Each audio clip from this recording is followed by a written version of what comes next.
down, right? Go from front headlock to turtle shell. Got this pressure. And I'm crushing them. I get my backhand and hamstring wherever I want it. But as I'm going behind them, they come to a quad pop, right? They start building up to their feet.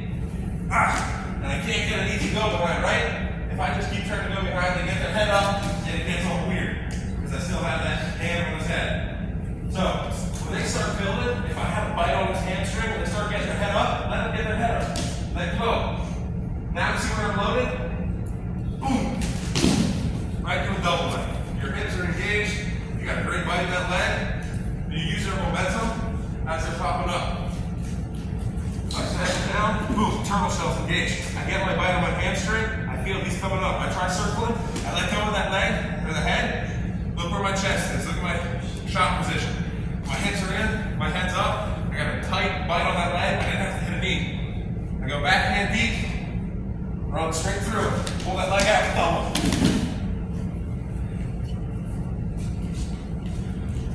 This all comes from that pressure, that compression from the turtle shell. It makes you close enough, it makes him carry your weight, and allows a pop that you can come through. If I have some pressure on him, if I'm doing this one, and I'm trying to do this, his head pops, see how much farther out I am? He's able to wrestle here. Now he's gonna give me the turtle shell. Boom. Game over.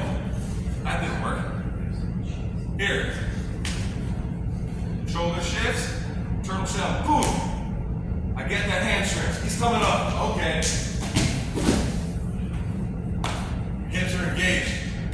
You get your shoulder in his hip, chest on his side, head up through the back. So look at this shot position. Right here, look how many points of contact I have on the leg. My chest, lock it out. Shoulder, girdle, and my neck and his head on his back.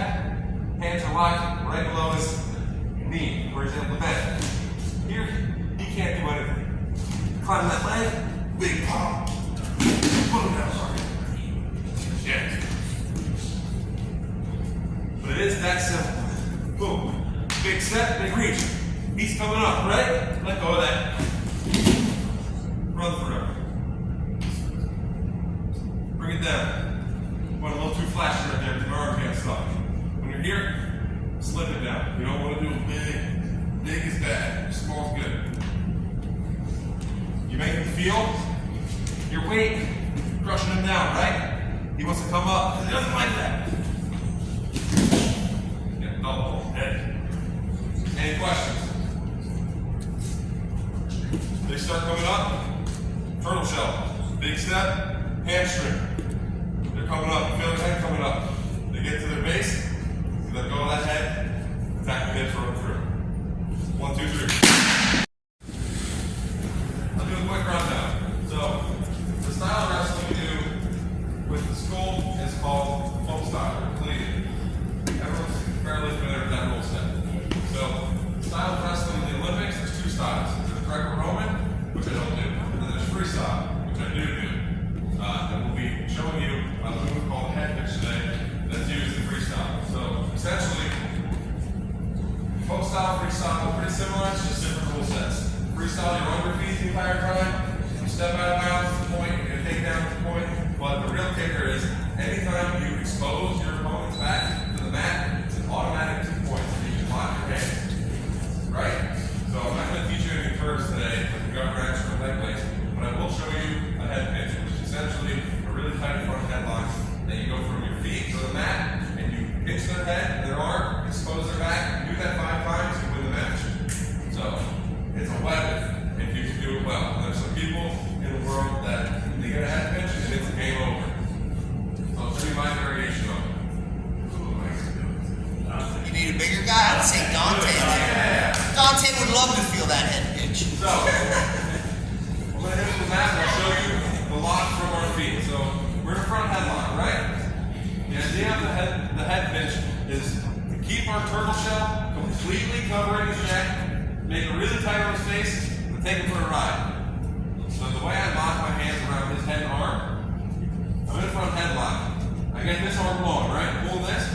With my chin hand, I turn his cheek so he's sniffing his own armpit. I push his head. Then I reinforce with my other hand. I take my thumb, put it in the cheekbone so his head's locked in here, sniffing. Open up your chest so they can see. Right? I put it right here. Lock it in his cheekbone, and I come back with a butterfly grip on his face. This is the butterfly grip right here. So essentially, I'm trying to break his jaw by squeezing his head really hard. So when I'm in this position, I turn the head, lock on the face, keep his head tucked under the turtle shell. Tight elbows, right here. His head is under the turtle shell. That means there's going to have a lot of torque on his neck and his back, and wherever I go, he's going to. If his head pops out to the side, and I try flipping him to his back, he can get strong and stop me. That's why it's important to turn that face, lock out that chin. You comfortable down there?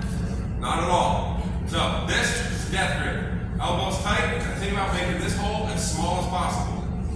When people think of squeezing, they do this. The whole side. You guys see this? It didn't change. I squeeze with my back. You don't gotta squeeze that hard. You pinch your shoulder blades, make your elbows come in. Uh-oh. Where'd the hole go? Completely around his face. There is no hole anymore. That's tight. Turn the face. Lock it.